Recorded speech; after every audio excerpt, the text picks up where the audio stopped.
I stood in my bedroom doorway, staring at the pink and yellow walls I'd painted myself last summer. Mom leaned against my desk, arms crossed, wedding ring glinting as she tapped her fingers against her sleeve. The sound of her acrylic nails clicking made my skin crawl. "You're almost 18, Lydia. It's time you learned some independence." The eviction notice she'd handed me moments ago crinkled in my grip. "The baby isn't due for 6 months. Jasper wants to start the nursery renovation early." She glanced at her perfectly manicured nails, then at her watch. "We need you out by Friday." 3 days. She was giving me 3 days to pack up 17 years of my life. I swallowed hard, fighting the tremor in my voice. "Where am I supposed to go?" "You could try your grandmother's." She straightened, smoothing her designer blouse over her barely visible bump. "Edna's always had a soft spot for you." The casual way she said it made my stomach turn. As if she wasn't shipping me off to make room for her do-over family. As if this was all perfectly normal. "Does Jasper know you're doing this?" I asked, though I already knew the answer. My stepfather's influence was written all over this decision, just like everything else in our lives lately. It was a mutual decision. She checked her phone, thumbs flying across the screen. "We need to think about the baby's future." "What about my future?" She sighed that familiar martyr sigh. "Don't be dramatic, Lydia. You're practically an adult. Most kids your age would love having their own place." "This isn't about having my own place. You're kicking me out of my home." "It's my home," she snapped, mask slipping for just a moment. Then her features smoothed back into practiced indifference. "And soon it'll be the baby's home, too." I wanted to remind her that Dad had bought this house, that his name was still on some of the old mail that sometimes showed up. But bringing up Dad always made things worse. The sound of Jasper's BMW pulling into the driveway filtered through my window. Mom straightened immediately, like a puppet on strings. "Start packing tonight," she said, heading for the door. "I'll have some boxes sent up from the basement." "Mom," I called after her, hating how small my voice sounded.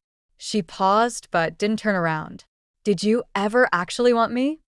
The silence stretched between us like a living thing. Finally, she said, "I have a dinner to prepare," and clicked down the hallway in her expensive heels. I sank onto my bed, the eviction notice falling from my numb fingers.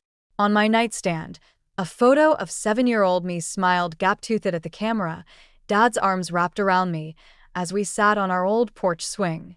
He'd died 2 months after that picture was taken. "Car accident," Mom had said. No details, no funeral I could remember. My phone buzzed with a text from Grandma Edna. "Coming over tomorrow morning. Don't let her see you cry, sweetheart." I blinked, wondering how she already knew. But then, Edna always seemed to know when things were falling apart. She'd been there after Dad died, after Mom married Jasper, after every small betrayal that led to this moment. From downstairs came the sound of Mom's theatrical greeting, Jasper's deep laugh, their perfect little family performance. I pulled my suitcase from under the bed and unzipped it, the sound like a promise of escape. 3 days to pack up my life. 3 days until everything changed. I just didn't know yet how much.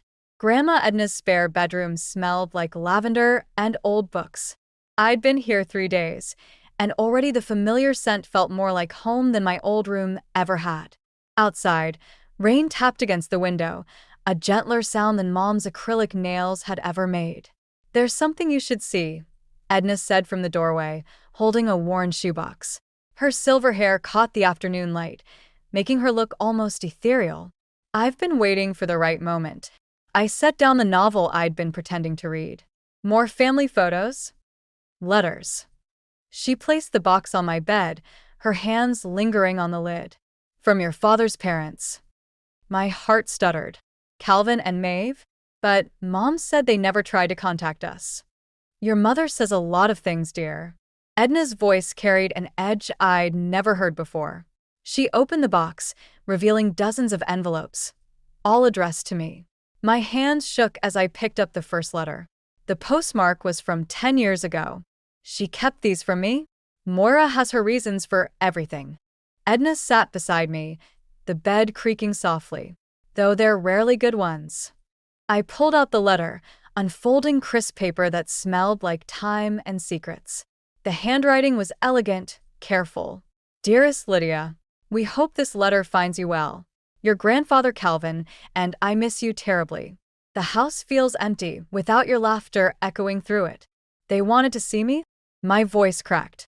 All this time, Edna's hand found mine. They tried visiting once, about a year after James died. Maura turned them away, said it would be too confusing for you. I rifled through more letters, dates spanning years, birthday cards, Christmas wishes, photos of grandparents I barely remembered, standing in front of a beautiful Victorian house. There's more, Edna said quietly, reaching into the box's bottom. She withdrew a sealed envelope, yellowed with age. My father's handwriting sprawled across the front.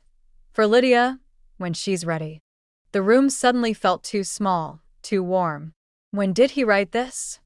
A week before the accident. Edna's eyes held something heavy, something that made my stomach clench. James knew something wasn't right. He tried telling me, but I didn't listen carefully enough. Before I could respond, my phone buzzed. Mom's name flashed on the screen, along with a text. The nursery contractor needs measurements. Come get the rest of your things tomorrow. I switched the phone off, my attention drawn back to Dad's letter. The seal crackled as I opened it, releasing a scent that brought back fragments of memory, his cologne, his laugh, the way he'd spin me around in the backyard. My dearest Lydia, the letter began. If you're reading this, something has happened to me. There are things you need to know about your mother, about our family's legacy. A car door slammed outside. Through the window, I glimpsed a familiar BMW pulling into Edna's driveway. Jasper, I whispered, quickly folding the letter. What's he doing here? Edna moved to the window, her expression hardening. He's with your mother, and they're carrying paperwork. I stuffed the letters back into the box, sliding it under my bed. Whatever truth lay in my father's words would have to wait. Should we let them in? I asked, but Edna was already heading downstairs, her spine straight as steel. Oh, we'll let them in, she said, and something in her tone made me shiver. It's time they learned that some secrets refuse to stay buried. Through the window, I watched Mom straighten her designer coat, clutching a manila envelope like a shield. Whatever game she was playing, she'd forgotten one crucial detail. I wasn't just her daughter anymore. I was James Ashford's daughter too. And I was finally ready to find out what that meant. The doorbell chimed just as I finished reading Dad's letter for the 4th time. Through Edna's lace curtains, I watched an unfamiliar silver Mercedes pull into the driveway behind Mom and Jasper's BMW. 2 elderly figures emerged, and my heart stopped. Calvin and Maeve Ashford had my father's eyes. Perfect timing, Edna murmured, straightening her cardigan. Shall we? Downstairs, Mom's voice carried through the foyer, sharp with false cheerfulness. Really, Mother, this isn't necessary. We just need Lydia to sign these. The house belongs to her. Calvin's deep voice cut through Mom's protests. Always has. The manila envelope in Mom's hands trembled. I don't know what you think you're doing here, but we're here, Maeve said, because James left everything to his daughter. The house, the trust fund, everything. I gripped the banister, my knees weak. Trust fund? Jasper stepped forward, all polished shoes and practiced charm. There must be some mistake. Maura has managed the estate. Managed it right into your pocket, I expect. Edna's voice could have frozen hell. Did you think no one was watching? Lydia, Mom called up the stairs, spotting me. Come down, sweetheart. These people are confused. These people, I said, descending slowly, are my grandparents. The ones you said never wanted to see me. The room fell silent. Calvin and Maeve stared up at me, their faces a map of emotions I couldn't quite read. Grief. Joy. Anger. You look just like him, Maeve whispered. Mom's makeup couldn't hide her pallor. This is ridiculous. Jasper and I are selling the house. We need the money for what? Calvin pulled a folder from his briefcase. The gambling debts? The credit cards? Or maybe the money you've been siphoning from Lydia's college fund. Jasper's charm cracked. Now wait just a minute. We have the bank records. Maeve said quietly. All of them. James may have trusted you with his daughter's future, Moira, but we've been watching and documenting. My head spun. The house was mine? There had been money for college? I thought of all the times Mom had said we couldn't afford new clothes, school trips, basic necessities. All while she wore designer labels and Jasper drove luxury cars. You had no right, Mom hissed at Edna, calling them here. I had every right. Edna moved to stand beside me. James asked me to watch over her. I failed him once. Never again. Calvin opened the folder. The trust stipulated that Lydia would inherit everything at 18. The house, the investments, the full truth about James's death. The room tilted. What about Dad's death? Don't, Mom warned, but Calvin continued. The accident report never made sense. The brake lines. Enough. Jasper's fist hit the wall. The mask of civility vanished, revealing something ugly beneath. You have no proof of anything. Actually, said a new voice from the doorway. A man in a suit held up a badge. We have quite a lot of proof, mister. Morrow. Mind if we come in? Mom's face crumpled. Jasper lunged for the door, but another officer blocked his path. Lydia. Mom reached for me, her eyes wild. You don't understand. Everything I did was for us. I stepped back into the protective circle of my grandparents. No, Mom. Everything you did was for you. As the officers began reading rights and asking questions, I felt Calvin's steady hand on my shoulder. Maeve's fingers intertwined with mine. Edna stood guard like an avenging angel. For the first time in my life, I wasn't alone. And somewhere, in the chaos of revelations and long-buried truths, I felt something shift inside me. This wasn't just about revenge anymore. This was about justice. For Dad. For me. For the family we should have been. The police station's fluorescent lights made everything look sickly, including Mom's designer blouse as she sat handcuffed to the interview room table. Through the one-way glass, I watched her dab at mascara-stained cheeks with her free hand. You don't have to do this, Detective Martinez said beside me. We have enough evidence without your statement. I touched Dad's letter in my pocket. Yes, I do. Inside the room, Mom straightened when I entered, chains clinking against metal. Lydia, thank God. Tell them this is all a misunderstanding. Tell them. Did Jasper tamper with Dad's brakes, or did you?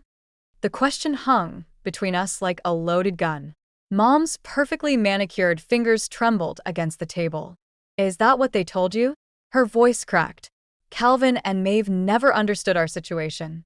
Your father was going to leave us with nothing. He left me everything. Because he didn't trust me. The mask slipped, revealing something raw beneath.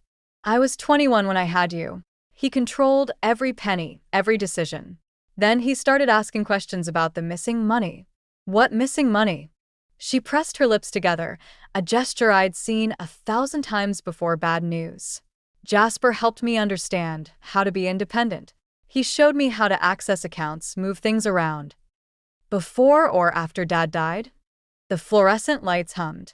Outside, a phone rang unanswered. Jasper said it would look like an accident, she whispered. That we'd be free. My legs went weak. I gripped the back of the metal chair, knuckles white. You killed him. I did it for us. She reached for me, with her free hand. Everything I've done has been for us. The money, the house. We needed security. Jasper promised. Jasper promised what? The words tasted like acid. That he'd help you murder my father? That he'd help you steal my inheritance. You don't understand what it's like to be trapped, she hissed. To be completely dependent on someone else's charity. No, I said. I only understand what it's like to be betrayed by my own mother. A knock at the door made us both jump. Detective Martinez stepped in. Ms. Ashford, we've just received some interesting information from Mr. Morrow's lawyer. Mom's face went ash-white. It seems he's willing to testify about your role in James Ashford's death in exchange for a reduced sentence. He can't, Mom breathed. He promised. He loves me. He's already signing the paperwork. I watched my mother crumble. years of careful facade dissolving under harsh fluorescent truth.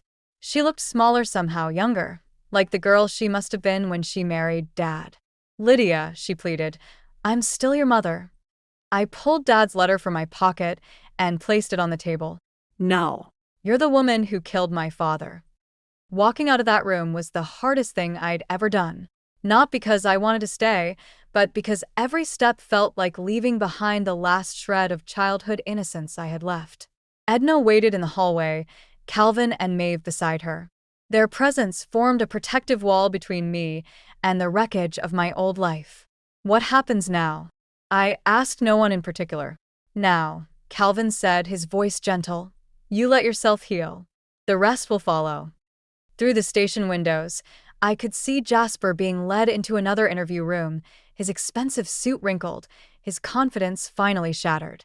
He caught my eye for a moment, and I saw something I'd never noticed before: fear. Good. Because this wasn't just about revenge anymore. This was about truth, about justice, about reclaiming everything that had been stolen from me, including the right to know who I really was. James Ashford's daughter. And I was just getting started. The key to my childhood home felt heavier than it should. Standing on the porch where Dad and I used to watch thunderstorms, I tried to steady my trembling hands.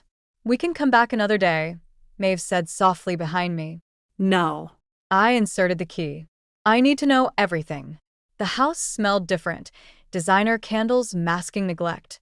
Photos of Mom and Jasper's perfect life lined the walls where Dad's face used to be. In the living room, moving boxes sat half-packed, their contents hastily abandoned after the arrests. "Your father's study is upstairs," Calvin said. Moira never changed the locks. My feet carried me up familiar stairs, past the nursery to be with its fresh paint samples. The study door stuck slightly, just like it always had. Inside, time stood still.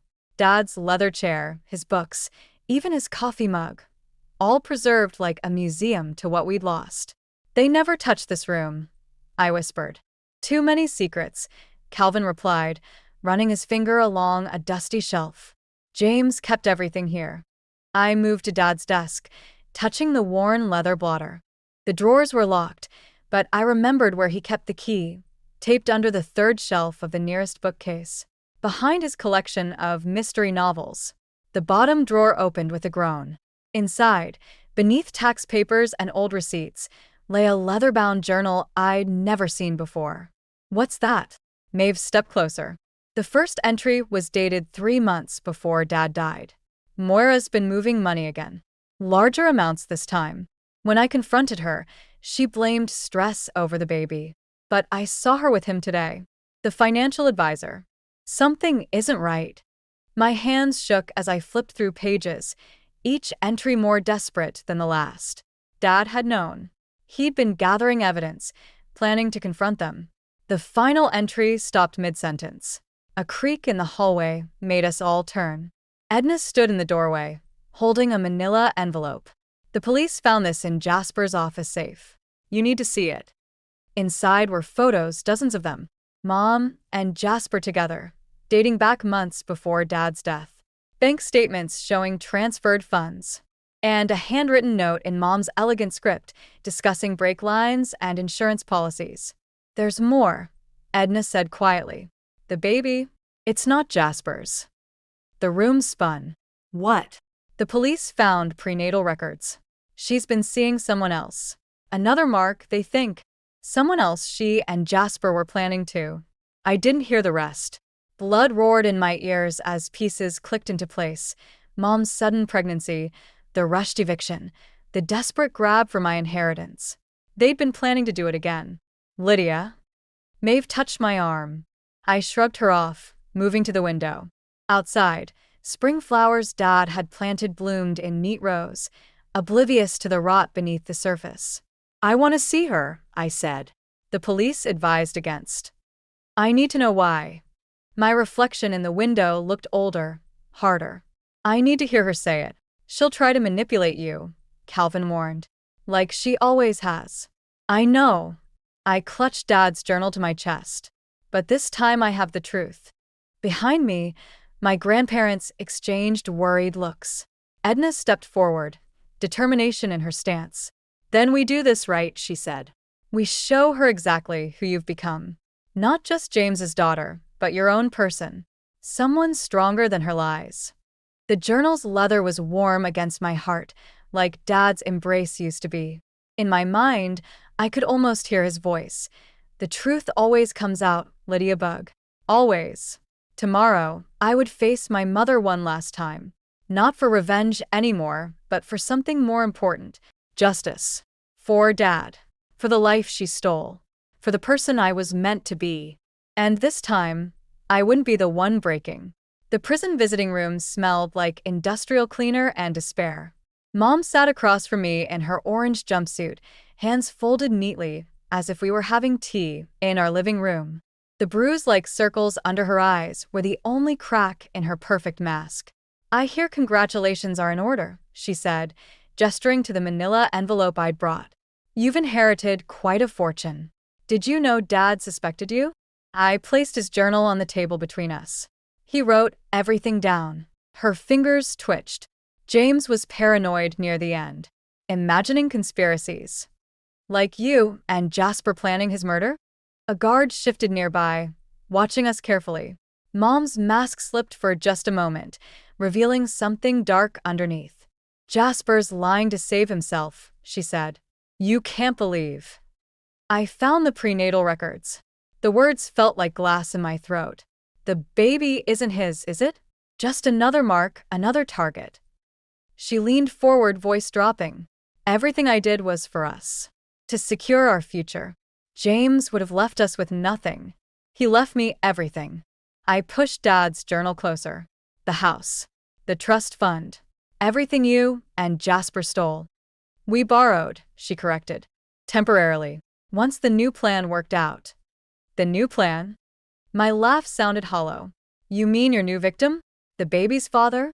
Something shifted in her eyes. Not guilt, but calculation. "You don't understand what it's like to be trapped, Lydia. To have nothing of your own." "You're right." I opened the journal to the last entry. "I don't understand planning a murder.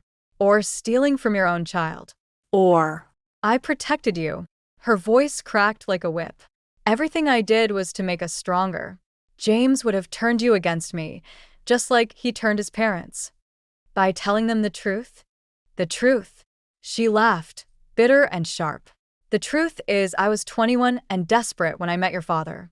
The truth is he controlled everything, the money, the house, our lives. The truth is I refused to let that happen to you. So you killed him instead?" Her silence was answer enough. "And now?" I pressed. "What was the plan for your new mark? The same accident? The same insurance payout?" She straightened, smoothing her jumpsuit like it was designer silk. "You're more like me than you think, Lydia. That fire, that determination, you didn't get that from James. I'm nothing like you." No. Her smile was razor sharp. "Then why are you here? Seeking answers, demanding justice. It's all about control, isn't it? Just like me." The room tilted sideways. I gripped the table edge, fighting nausea. "The difference is," she continued, "I was willing to do whatever it took. You're still playing by their rules, being the good girl, just like James wanted." "Stop. You want to know the real truth?" She leaned closer, voice soft as a snake's hiss. "James knew about the brake lines. He could have fixed them. But he was so focused on proving my guilt, on maintaining control, that he got careless. His death wasn't just my fault. It was his own pride that killed him."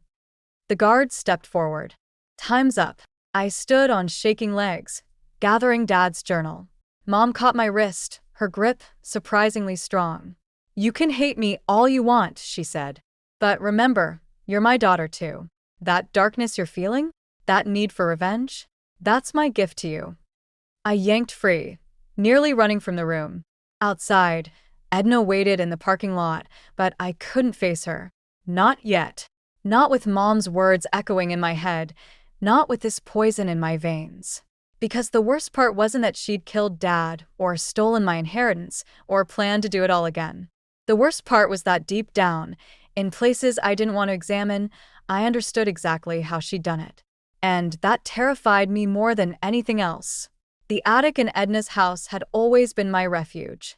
Even as a child, I'd hide here among dusty trunks and forgotten memories when Mom's moods turned dark. Now, sorting through old boxes to distract myself from yesterday's prison visit, I found something that made my hands freeze. A shoebox, newer than the rest, with Jasper's precise handwriting. Moira, personal. Inside lay a stack of letters, each one a piece of the puzzle I hadn't known I was missing. The first was dated just after Dad's death. My dearest Moira, everything is proceeding as planned. The insurance company suspects nothing. Once the money clears, we can begin our life together. My throat tightened as I read on. Each letter revealed more of Jasper's manipulation, how he'd found Mom when she was young and desperate, how he'd orchestrated everything from Dad's murder to the theft of my inheritance. The final letter, dated just weeks ago, made bile rise in my throat. The new Mark is perfect. Once he signs the papers, we'll handle him just like James. But first, we need to deal with Lydia. She's becoming a liability.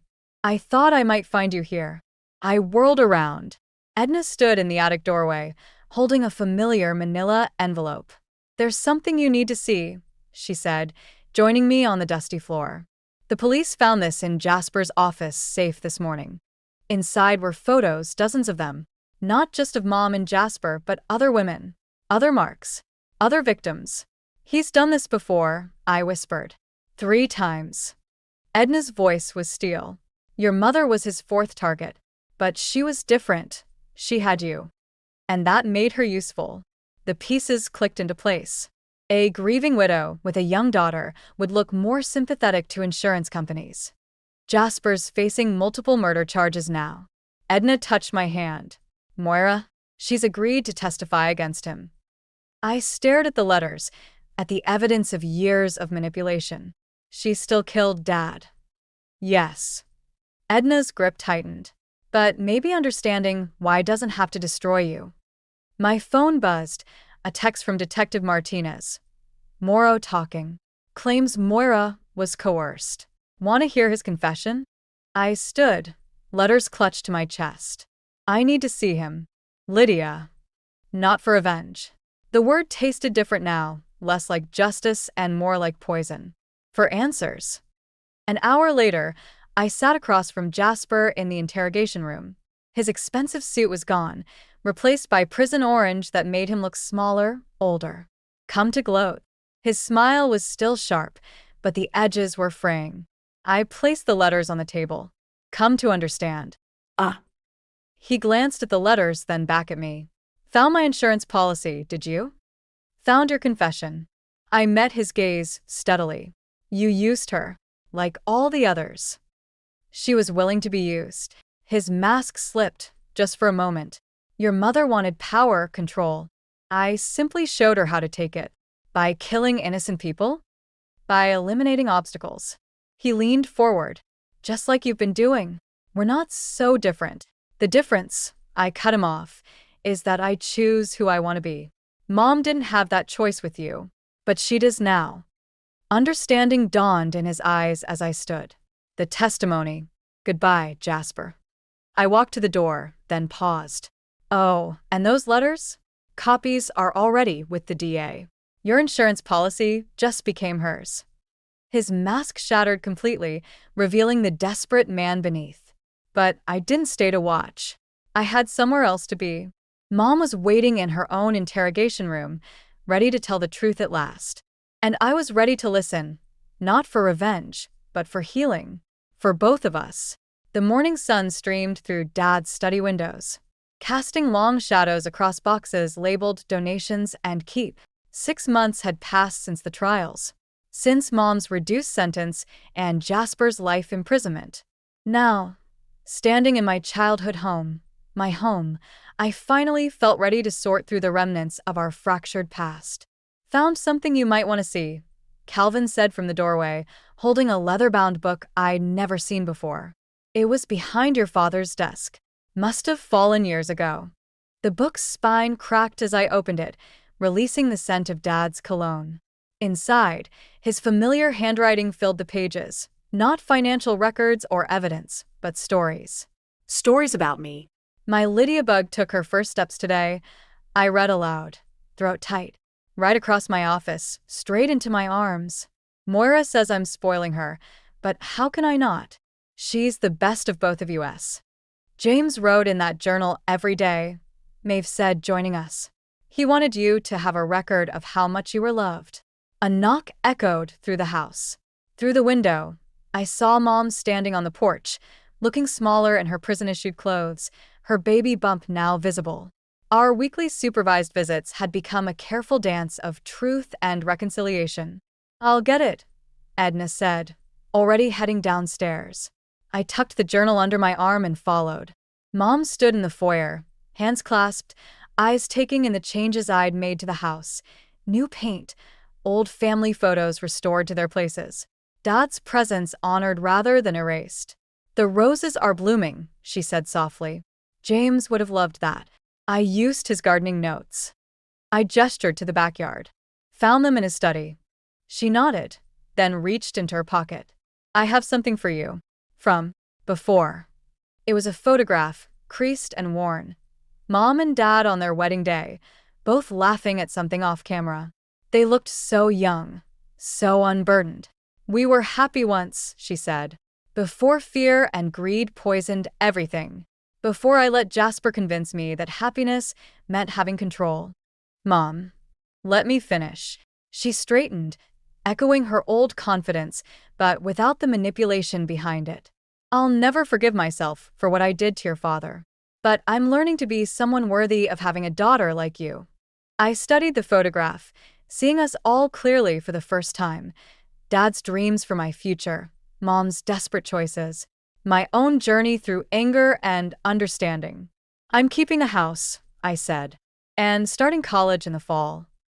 Business and forensic accounting, Edna added proudly, following in James's footsteps. Mom's eyes welled up. He would have been so proud. I know. I touched Dad's journal. I'm learning that every day. The doorbell rang again, Detective Martinez, right on schedule to end our visit. But before Mom left, I had one more thing to say. I'm naming the baby, I told her, since you'll be away when she's born, if you want. She pressed her hands to her stomach, tears falling freely now. You do that. Hope, I said. Her name will be Hope. After she left, I returned to Dad's study, where my grandparents waited. The afternoon light had shifted, illuminating the photo wall I'd created.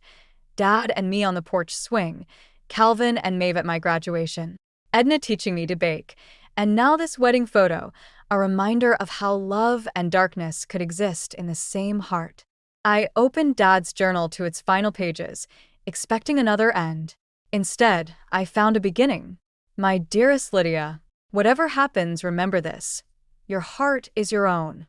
Not a legacy of pain or pride, but a choice you make every day. Choose love. Choose healing. Choose hope. Always. Dad. And finally, I understood.